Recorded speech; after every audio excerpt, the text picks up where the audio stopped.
Good evening friends, তোমরা সবাই কেমন আছো? আশা করছি সবাই ভালো আছো, আমিও ভালো আছি। তো আজকে একটা মাংসের প্রিপারেশান করছি, তোমাদের সাথে সেটাই শেয়ার করছি।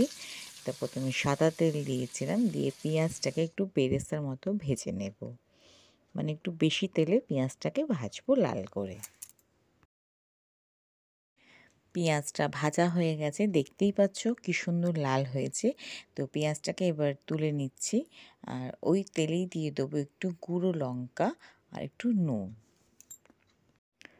একটু নাড়াচাড়া করে নেবো, নেড়ে চেড়ে দিয়ে দেবো ওর মধ্যে ধুয়ে রাখা মাংস। এখানে চিকেনের পিসগুলো একটু বড় বড় রেখেছি, যে যেমন খাবে সেরকম অনুযায়ী রাখতে পারো। তো সব মাংসগুলো একসাথে ভাজবো না, আমি দুবারে এটা ভেজেছি।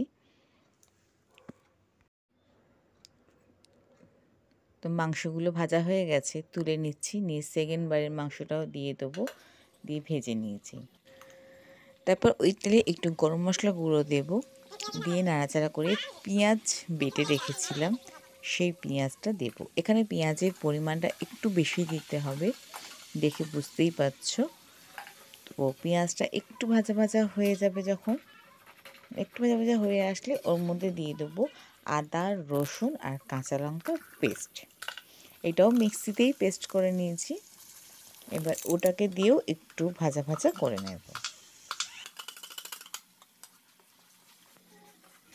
পেঁয়াজ, আদা, রসুন, কাঁচা লঙ্কা ভালো করে কষানো হয়ে গেলে ওর মধ্যে দিয়ে দিচ্ছি একটু চিনি, তারপর দিয়ে দেবো একটু লাল লঙ্কার গুঁড়ো, স্বাদ অনুযায়ী দেব, আর দিয়ে দিচ্ছি একটু জিরে গুঁড়ো, আর দিয়ে দিচ্ছি একটু নুন।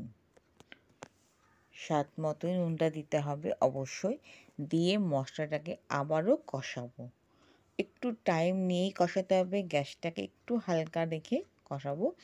আর মিক্সির জারটাকে ধুয়ে জলটা একটু দিয়ে দিলাম। এদিকে দেখো, একটা বাটিতে আমি 100 গ্রাম মতো টক দই নিয়েছি, 100 গ্রামের একটু বেশি টক দই নিয়েছি, ভালো করে ফেটিয়ে নিচ্ছি। এই দইটাও কিন্তু ওই গ্রেভির মধ্যে দিয়ে দেবো। দইটা দিয়েও ভালো করে কষিয়ে নেব, যাতে অনেকক্ষণ ধরে একটু কষাবো, যাতে কষাটা খুব ভালো হয়।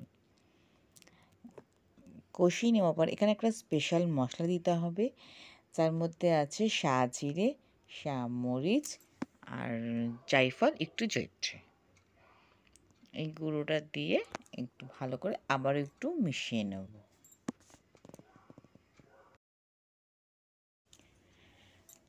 কষানো হয়ে গেলে এর মধ্যে আর একটা গুঁড়ো দেব, সেটা হচ্ছে কাজু, আলমন্ড এর একটা গুঁড়ো করব, গুঁড়ো করে সেটাকে দেবো। এটাও কিন্তু মিক্সিতেই গুঁড়ো করে নিয়েছিলাম। আচ্ছা, আর দিয়ে দিচ্ছি দেখো প্যাকেটের গুঁড়ো দুধ হয়, সেটা দিয়েছি। তোমরা আমন্ড স্প্রেরও প্যাকেট দিতে পারো, 10 টাকার একটা প্যাকেট দিয়ে দিতেই পারো। তো এই রান্নাতে কিন্তু এই দুধটা কিন্তু দিতেই হবে। দুধ, কাজু, আলমন্ড এগুলো দিলে কিন্তু টেস্টটা ভীষণ ভালো হয়। তো আমার কাছে ফ্লাইটের যে দুধগুলো থাকে না, দেয়, যেগুলো পাওয়া যায়, তো সেইগুলো আমার কাছে ছিল হাতের কাছে, আমি সেটাই দিয়ে দিয়েছি 4-5টা মতো। তোমরা একটা 10 টাকা দুধের প্যাকেট দিয়ে দিতে পারো। দেখো মশলাটা ভালো করে কষিয়ে নিয়েছি, নিয়ে একটু বাটি ধোয়া জলটা দিয়ে দিলাম, যে বাটিতে দইটা গুলেছিলাম। এরপর দিয়ে দিচ্ছি ভাজা মাংসগুলো। দেখো গ্রেভির কালারটা কিন্তু দারুণ এসছে। এবার মাংসটা দিয়েও কিন্তু খুব অল্প আঁচে ধীরে ধীরে কষাবো। এখন কিন্তু আঁচ কোনো মতেই জোরে করা যাবে না, আঁচটাকে কমিয়েই তোমাকে ধৈর্য ধরে কষাতে হবে। এটা একটু সময় সাপেক্ষ, একবার করে খেয়ে দেখো, মাংসটা কিন্তু দারুণ হয় খেতে। আর উপর থেকে দিয়ে দিলাম একটু গোলমরিচ গুঁড়ো, এটাও মাস্ট, গোলমরিচ গুঁড়োটা। আর দিয়ে দিচ্ছি একটু কেওড়া জল, এতে কি গন্ধটা ভীষণ ভালো হয়। রেসিপিটা তোমরা একবার ট্রাই করো। এই মাংসটা তোমরা পোলাও, নান, ফ্রাইড রাইস যা কিছুর সাথে খেতে পারো, রুমালি রুটি যা কিছুর সাথে খেতে পারো।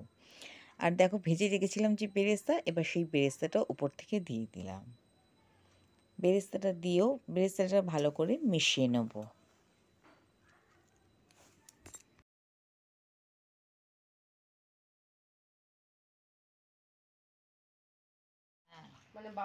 মাংসটা প্রায় সিদ্ধ হয়ে এসছে, এবার ওপর থেকে একটু ঘি দিয়ে দেব। ঘিটা দিয়েও ভালো করে মিশিয়ে নেব। ভিডিওটা ভালো লাগলে লাইক, শেয়ার, কমেন্ট করতে ভুলো না। অবশ্যই লাইক করে দিও, আমার চ্যানেলটা সাবস্ক্রাইব করে দিও। তো মাংসটা খুব ভালো সিদ্ধ হয়ে গেছে, এবার ওপর থেকে একটু গরম মশলা গুঁড়ো ছড়িয়ে দেব। তো আমার রান্না একদম রেডি। কেমন লাগলো জানাতে কিন্তু অবশ্যই ভুলো না। তো শুভরাত্রি।